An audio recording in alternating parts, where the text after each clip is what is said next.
बात जुर्म से जूझते आवाम की हो या समाज में बढ़ते क्राइम ग्राफ की, अपराध की हर सूरत के पीछे छुपा होता है कोई ना कोई गुनहगार। नमस्कार, मैं हूं विवेक और तफ्तीश की राह में आने वाली हर कड़ी सुराग बनकर पहुंचाती है गुनहगारों को सलाखों के पीछे। तो आप बने रहिए हमारे साथ, क्योंकि हर जुर्म के खिलाफ हमारी तफ्तीश लगातार जारी है।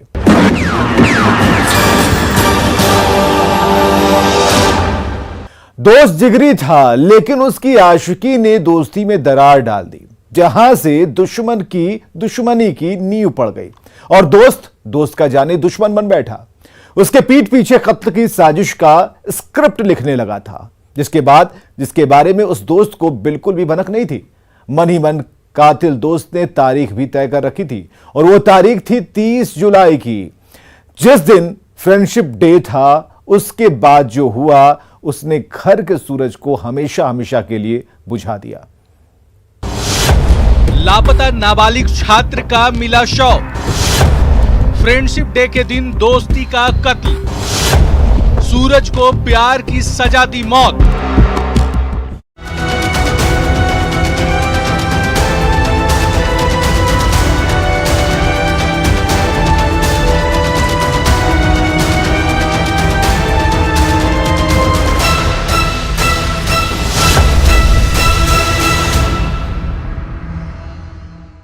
तस्वीरों में दिख रहे इस लड़के का नाम सूरज है, जिसकी उम्र महज 14 साल है, जो मुंगेर जिले के नैराम नगर थाना इलाके के फुलहट पाटम निवासी विपिन यादव का बेटा था, जो अब इस दुनिया में नहीं है।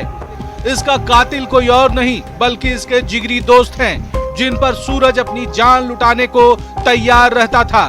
लेकिन उसे क्या पता था कि जिन दोस्तों पर वो जान लुटा रहा है, वही उसकी जान के दुश्मन बन जाएंगे और दोस्ती की आड़ में उसकी हत्या की साजिश का सीक्रेट जाल बुनकर उसे धोखे से बुलाकर उसका गला काट देंगे। लेकिन क्यों? कहानी बेहद सनसनीखेज, खौफनाक और डरावनी है, जिसके सच्चाई जानकर आप भी सहम जाएंगे। जैसे कत्ल के बाद फुलहट पाटम में कोहराम मचा हुआ है, इंतकाम और आक्रोश की आग में फुलहट पाटम का इलाका धधक रहा है, जिसकी तस्दीक सड़क पर जलती ये बाइक कर रही है, रोड पर बिखरा पड़ा सामान कर रहा है, धुएं के गुबार के बीच तफ्तीश करती पुलिस कर रही है, जिसे सूरज के कत्ल के बाद उसके परिजनों और स्थानीय लोगों ने आरोपियों के घर पहुंचकर आग के हवाले किया था। जिसके बाद से गांव में तनाव का माहौल है और पुलिस शांति बहाल करने का दावा कर रही है। उसके पाटम के ही उसके कुछ दोस्त लोग उसको ले जा करके पाटम पहाड़ के ऊपर उसकी हत्या कर दिए थे। सही सुना आपने, सूरज का कत्ल उसके दोस्तों ने ही किया है, वो भी 30 जुलाई 2022 को, जिस दिन फ्रेंडशिप डे था। लेकिन क्यों? समझने के लिए थोड़ा फ्लैशबैक में चलना पड़ेगा, जहां से इसकी शुरुआत हुई थी। परिजनों और पुलिस की माने तो 30 जुलाई के दिन, जिस दिन फ्रेंडशिप डे था, उस दिन फुलहट पाटम का रहने वाला 14 साल का सूरज, जो उच्च विद्यालय पाटम का छात्र था, वो घर से करीब 9 बजे परीक्षा देने के लिए निकला था। 3 घंटे बाद 12 बजे परीक्षा देकर स्कूल से बाहर निकलकर वो फ्रेंडशिप डे के मौके पर अपने स्थानीय 4-5 दोस्तों के साथ पार्टी के लिए निकल गया। देर शाम तक जब वो घर वापस नहीं लौटा तो परिजनों की बेचैनी बढ़ने लगी। उसके बाद परिजनों ने आसपास के इलाके में खोजबीन की। जब कोई सुराग हाथ नहीं लगा तो सूरज के घर वाले उसके दोस्त के घर पहुंच गए। जब उससे सूरज के बारे में पूछा तो उसने सूरज की हत्या की बात कही, जिससे सुनने के बाद परिजनों के पांव तले जमीन खिसक गई। उसके बाद घर वालों ने पुलिस को खबर की। सूचना मिलते ही नैराम नगर थाने की पुलिस मौके पर पहुंच गई और फिर से उसी दोस्त से सूरज के बारे में पूछताछ की तो उसने पुलिस के सामने भी हत्या की बात को कबूल करते हुए कहा कि उसने शव को पाटम पहाड़ पर फेंक दिया है। जिसके बाद पुलिस शव की तलाश के लिए पाटम पहाड़ पर पहुंच गई, जहां सूरज का शव मिला। लाश मिलते ही परिजन और स्थानीय आक्रोशित हो गए। आरोपी के घर और दुकान पर चढ़कर तोड़फोड़ शुरू कर दी। इसी दौरान एक बाइक और कुछ सामान को भी लोगों ने आग के हवाले कर दिया, जिसके बाद से बाजार में तनाव का माहौल है, कारोबारी खौफ में है, दुकानें बंद हैं और सड़क पर पुलिस गश्त कर रही है। 12 बजे निकला है, बोला खेलने उलने के लिए गया होगा कोई दोस्त के साथ, दोस्त का तो नाम पता नहीं है, वही दोस्त के साथ गया फिर वापस आया नहीं। हत्या में जिसकी संलिप्तता सामने आई है उसके घर पे ग्रामीणों ने आग लगा दी। आप देख सकते हैं कि उनके ग्रामीण के घर जो आरोपी है आरोपी जो है उसके घर में ग्रामीणों ने आग लगा दी, उसके वाहनों को घर से निकाल के आग लगा दिया और घर में घुस के काफ़ी सामानों को क्षति पहुंचाया गया है, जिसके बाद से पुलिस एक्टिव हुई। शव मिलने के बाद पुलिस ने परिजनों के बयान पर 7 लोगों के खिलाफ एफआईआर दर्ज कर त्वरित कार्रवाई करते हुए सूरज के 3 दोस्तों को हिरासत में ले लिया है, क्योंकि तीनों नाबालिग हैं। जबकि पुलिस ने एक अन्य आरोपी को भी गिरफ्तार किया है, जिसका नाम है शंभू मंडल। पुलिस सभी से सख्ती से पूछताछ कर रही है, जबकि बाकी के 3 आरोपी अभी भी पुलिस की गिरफ्त से बाहर हैं, जिनकी जल्द गिरफ्तारी का पुलिस दावा कर रही है। अभी तक सूरज का डेड बॉडी रिकवर हो गया है, इसमें 2-3 अरेस्टिंग हुआ है, कुछ और लोग हैं जिसका हम लोग छापामारी कर रहे हैं बहुत जल्द। लेकिन सवाल ये है कि सूरज की हत्या में कौन कौन लोग शामिल थे? दोस्तों ने सूरज की हत्या की साजिश क्यों रची? ऐसा क्या हुआ कि दोस्ती का कत्ल करना पड़ा? जब पुलिस ने इन सवालों का जवाब जांचने के लिए जांच तेज की, तो दोस्ती की साजिश में लिपटी सूरज के कत्ल के पीछे का सच दिखने लगा। वो सच था सूरज का प्रेम प्रसंग। उसके बाद पुलिस ने जांच की दिशा को इश्क की गली में मोड़ दिया। जब पुलिस दिल की गहराइयों तक पहुंची, तो पता चला कि सूरज का उसी गांव की एक लड़की से प्रेम प्रसंग चल रहा था, जो डीएवी की छात्रा है। जिस लड़की से सूरज का अफेयर चल रहा था, उसका ममेरा भाई मुख्य आरोपी है, वो भी नाबालिग है। उसे दोनों का प्रेम प्रसंग नागवार गुजर रहा था, जिससे क्षुब्ध होकर उसने अपने ही दोस्त सूरज का कत्ल कर दिया। घटना अभी कुछ लड़की वड़की की बात आ रही है, तो हम लोग उसको देख रहे हैं, इन्वेस्टिगेशन कर रहे हैं सच्चाई की। फिलहाल पुलिस बाकी के 3 आरोपियों की गिरफ्तारी को लेकर जगह जगह छापेमारी कर रही है और पुख्ता साक्ष्य जुटा रही है, ताकि हत्या के पीछे का सच सामने ला सके और सूरज की हत्या में शामिल सभी आरोपियों को गिरफ्तार कर कड़ी से कड़ी सजा दिलवा सके। इंतजार है खुलासे का और बाकी के आरोपी की गिरफ्तारी का, जो कत्ल के पीछे राज खोलेगा। लेकिन जिस तरह से फ्रेंडशिप डे के दिन दोस्ती का कत्ल हुआ, वो बेहद खौफनाक और खतरनाक है, जो दोस्ती के रिश्तों को कलंकित कर रहा है। इसलिए सावधान रहें, सतर्क रहें। मौत कभी भी किसी भी रूप में दस्तक दे सकती है। न्यूज 18 के लिए मुंगेर से अरुण शर्मा के साथ ब्यूरो रिपोर्ट। वो खौफ की गोली और मौत का कारतूस लेकर झारखंड की राजधानी रांची पहुंच गए थे, जहां से 2 सौदागरों को सबसे खतरनाक हथियार AK-47 की गोलियों को रांची से करीब 75 किलोमीटर दूर लोहरदगा के जंगलों में डिलीवरी करनी थी, जहां लाल आतंक के आकाओं का बसेरा है। लेकिन पुलिस ने डिलीवरी से पहले ही नापाक प्लान को रांची में ही डिकोड कर लिया और दोनों सौदागरों के हाथों में हथकड़ी पहना दी, जिसका सीधा कनेक्शन बिहार से है। मौत के सामान का कारोबार, 2 हथियार तस्कर गिरफ्तार। कारतूस भोजपुर टू झारखंड।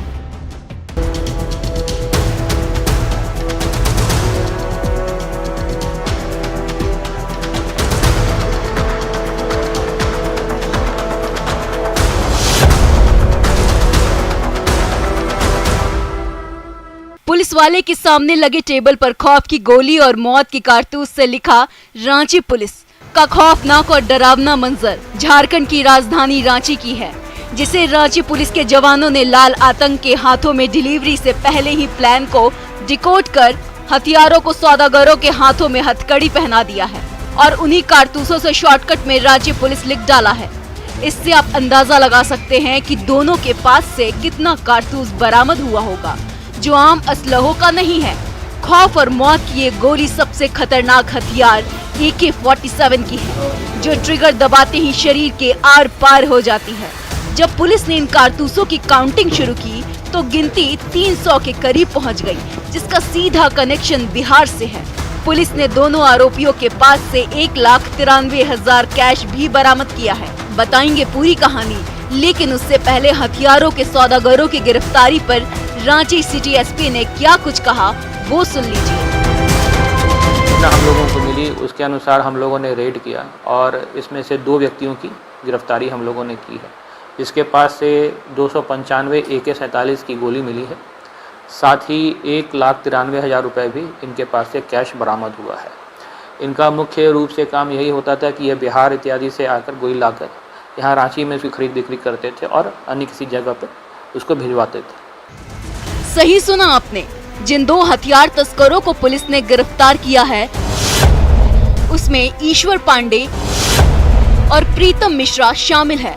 जब पुलिस ने दोनों से सख्ती से पूछताछ शुरू किया तो पता चला कि दोनों बिहार राज्य के गया जिले के मूल निवासी हैं और दोनों कुख्यात बदमाश हैं, जिसमें प्रीतम पहले से रांची में रह रहा था, जबकि उसका दूसरा साथी ईश्वर पांडे रांची में आकर प्रीतम के पास शरण लिए हुए था और हथियार तस्कर के धंधे में प्रीतम का हाथ बटा रहा था। ये भी पता चला कि दोनों ने सबसे डेंजर हथियार AK-47 का कारतूस बिहार के भोजपुर से उठाया था। अब सवाल ये है कि भोजपुर में वो कौन है जो सबसे खतरनाक हथियार के कारतूस का कारोबार कर रहा है? वो कौन है जो खौफ और मौत की गोली को झारखंड भेज रहा है? इस सिंडिकेट में कौन कौन लोग शामिल हैं? फिलहाल पुलिस इन्हीं सवालों का जवाब तलाश रही है। दोनों आर्म्स डीलरों से पूछताछ कर रही है। इसी दरमियान पुलिस को एक और अहम जानकारी हाथ लगी। पता चला कि किसी तीसरे शख्स ने दोनों आरोपियों को रांची के पिस्का मोड़ में गोलियां पहुंचाई थी, जिसके बाद दोनों इन कारतूसों को लेकर लोहरदगा के जंगलों में लाल आतंक के आका को डिलीवरी करने गए थे, लेकिन उससे पहले ही पुलिस ने नापाक प्लान को डिकोड कर लिया। गोली कहाँ जाने वाली है इसकी सूचना हम लोगों ने प्राप्त की है। इस पे अनुसंधान अगर जारी है ताकि इसका मेन जो डेस्टिनेशन है उस पे भी हम लोग कार्रवाई कर पाएँ। लेकिन तत्कालिक रूप से इन दो लोगों को गिरफ्तार करके हम लोग जेल भेज रहे हैं। ये क्या नक्सली संगठन तक ये गोलियां पहुंचानी थी आप? इससे हम लोग डिनाई नहीं कर सकते हैं कि ये गोलियां नक्सली संगठन तक पहुंच सकती हैं। पूछताछ में पुलिस को यह भी जानकारी मिली कि दोनों पहले भी हथियार और कारतूस की सप्लाई कर चुके हैं, जिसके नापाक तार सिर्फ झारखंड ही नहीं अन्य राज्यों से भी जुड़े हो सकते हैं, जिसे लेकर पुलिस ने जांच की आंच को तेज कर दिया है और हथियार तस्करों के आका का पता ठिकाना ढूंढना शुरू कर दिया है, जो बिहार में बैठकर पुलिस जवानों के दुश्मनों को मौत की गोली का खेप भेज रहा है। साथ ही पुलिस इन नेक्सस का ऑर्डिनेंस फैक्ट्री और अर्धसैनिक बलों के कनेक्शन को भी खंगाल रही है, क्योंकि कहीं न कहीं सप्लाई का चेन इन्हीं जगहों से भी जुड़े होने की पूरी आशंका है। लेकिन पुलिस अभी कुछ भी बोलने से बच रही है और जांच की बात कह रही है। ऐसे में देखने वाली बात ये है कि पुलिस कब तक इस नापाक नेक्सस को तोड़ती है और हथियारों के सौदागर के आका तक पहुंचती है। न्यूज़ 18 के लिए रांची से ओम प्रकाश के साथ ब्यूरो रिपोर्ट। शहाबुद्दीन के जिस शार्प शूटर को पुलिस सीवान में तलाश रही थी, वो जिले से करीब 900 किलोमीटर दूर छत्तीसगढ़ के भिलाई में छिपकर बैठा हुआ था। उसे लगा था कि पुलिस उस तक नहीं पहुंच पाएगी, लेकिन कहते हैं ना कि कानून के हाथ लंबे होते हैं। मुजरिम कितना भी शातुर क्यों ना हो, उसके गिरेबान तक वो कानून के हाथ पहुंच जाते हैं। वही हुआ 50,000 के नामी कुख्यात आफ्ताब आलम के साथ। इस रिपोर्ट में देखिए एसआईटी और एसटीएफ के खौफनाक आका को कैसे इन्होंने गिरफ्तार किया। 50,000 का इनामी बदमाश गिरफ्तार। छत्तीसगढ़ में छिपकर बैठा था आफ्ताब। मोस्ट वांटेड के लिस्ट में सबसे ऊपर है नाम।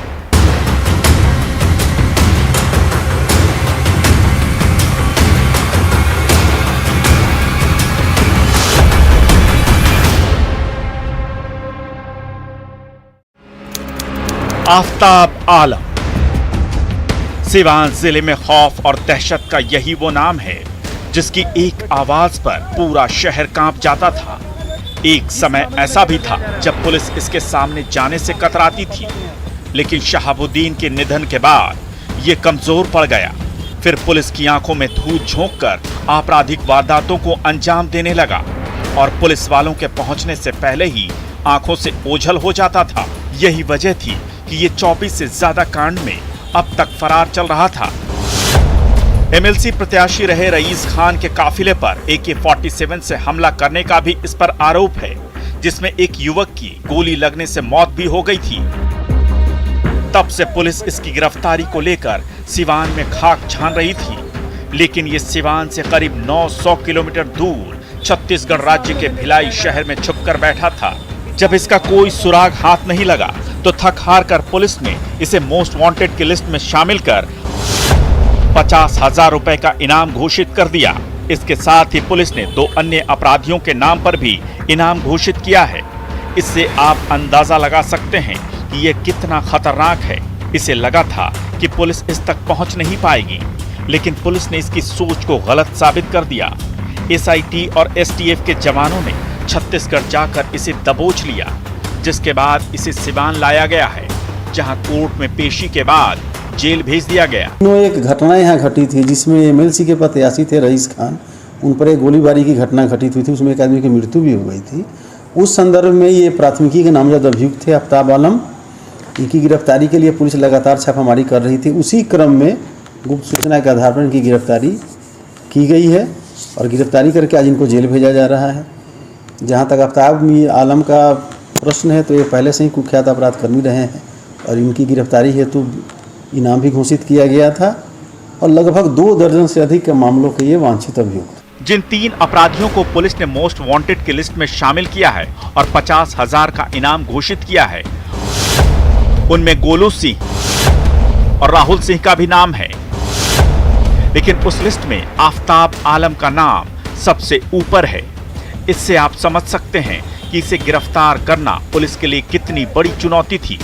आफ्ताब आलम सिवान जिले के सराय ओपी थाना के चांप गांव का रहने वाला है, जिस पर 24 से ज्यादा आपराधिक मामले दर्ज हैं। सभी कांडों में पुलिस को इसकी तलाश थी, जो अब जाकर पूरी हुई है और इसने पुलिस के सामने अपना जुर्म भी कबूल कर लिया है। कुछ आर्म्स भी सब बरामद किए गए इनके पास से? नहीं, अभी तो आर्म्स बरामद नहीं किए गए हैं। पुलिस जो इन्फॉर्मेशन मिला उसे पुलिस काम कर रही है। 200 और इनामी अपराधी हैं जो फरार भी चल रहा है, तो उनके लिए सर आप लोग क्या कर रहे हैं? अब जो भी कांड में जितने भी फरारी होते हैं, पुलिस का हर फरारी के लिए पुलिस का यह दायित्व है कि पुलिस उसको गिरफ्तार करेगी। तो यह एक आम प्रोसेस है हम लोग पुलिस का, तो लोग जो भी फरार है उनकी गिरफ्तारी के लिए पुलिस प्रयास करते रहती है। कुछ नहीं बताया गया कि आपको किसने उठाया गया है? कहाँ से आपकी गिरफ्तारी की गई है? छत्तीसगढ़ से। फिलहाल पुलिस कुख्यात आफ्ताब आलम से पूछताछ कर रही है।